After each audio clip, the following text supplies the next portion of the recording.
স্বাস্থ্য সেবা সবার দোরগোড়ায় পৌঁছে দিতে চায় সরকার। জেলা উপজেলা পর্যায়ে বাড়ানো হবে হাসপাতালের শয্যা সংখ্যা। এছাড়া সারা দেশে 25,000 মিডওয়াইফ বা ধাত্রী নিয়োগ দেওয়ার কথাও জানান প্রধানমন্ত্রী তারেক রহমান। তাগিদ দেন মানুষের আস্থা ও বিশ্বাস ফিরিয়ে আনার। বাংলা কিউআর যেখানে নগদ পেমেন্ট সেখানে। সারা দেশে 10 লাখেরও বেশি মার্চেন্টে নগদে পেমেন্ট করুন খুব সহজে। সালের 10 জুলাই মাত্র 101 জন শিক্ষার্থী নিয়ে শুরু হলো এক ঐতিহাসিক যাত্রা। চিকিৎসক তৈরির বিদ্যাপীঠ, একই সঙ্গে ভাষা আন্দোলন, মুক্তিযুদ্ধ থেকে শুরু করে দেশের প্রতিটি গণতান্ত্রিক আন্দোলনের ইতিহাসে অনন্য অবদান রয়েছে ঢাকা মেডিকেল কলেজের। ছিল হাজার হাজার ছাত্র। শনিবার সেই ঐতিহ্যবাহী প্রতিষ্ঠানের 81তম প্রতিষ্ঠাবার্ষিকী উপলক্ষে আয়োজিত উদ্বোধনী অনুষ্ঠানে যোগ দেন প্রধানমন্ত্রী তারেক রহমান।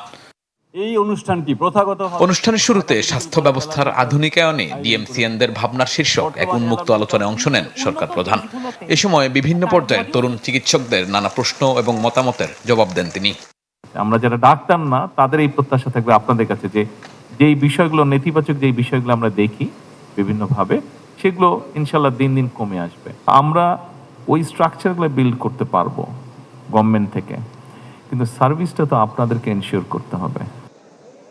পরে নির্ধারিত বক্তব্যে প্রধানমন্ত্রী জানান, সারা দেশে সরকারি পর্যায়ে 25,000 মিডওয়াইফ নিয়োগ দেবে সরকার। চিকিৎসকদের আহ্বান জানান মানুষের আস্থা এবং বিশ্বাস আসে সে অনুযায়ী কাজ করার। শুধু তো ডাক্তার বা চিকিৎসক অ্যাপয়েন্ট করলেই হবে না, এর পাশাপাশি ওনাদের হ্যান্ডসগুলোও লাগবে। ফলে আমরা নার্স, মেডিকেল টেকনোলজিস্ট যেটি আমরা আলাপ করেছি, ফার্মাসিস্ট, মিডওয়াইফ এবং অন্যান্য স্বাস্থ্য পেশাজীবী যেগুলো আছে, বিদ্যমান আছে, সেগুলো শূন্য পদও দ্রুত যার সাথে যাতে এই শূন্য পদগুলো পূরণ করা যায় সেটির প্রক্রিয়ার কাজও আমরা শুরু করেছি। এদিকে পেশার বাইরে গিয়ে মানুষের সেবক হিসেবে কাজ করতে চিকিৎসকদের প্রতি আহ্বান জানান জিয়াউর রহমান ফাউন্ডেশনের vice chairman doctor Zubaida Rahman. একটি আশ্বস্ত করার বাক্য একটি ওষুধের মতো কাজ করে। চিকিৎসা বিজ্ঞানের ভিত্তি জ্ঞান হলেও চিকিৎসা পেশার প্রকৃত ভিত্তি মানবিকতা।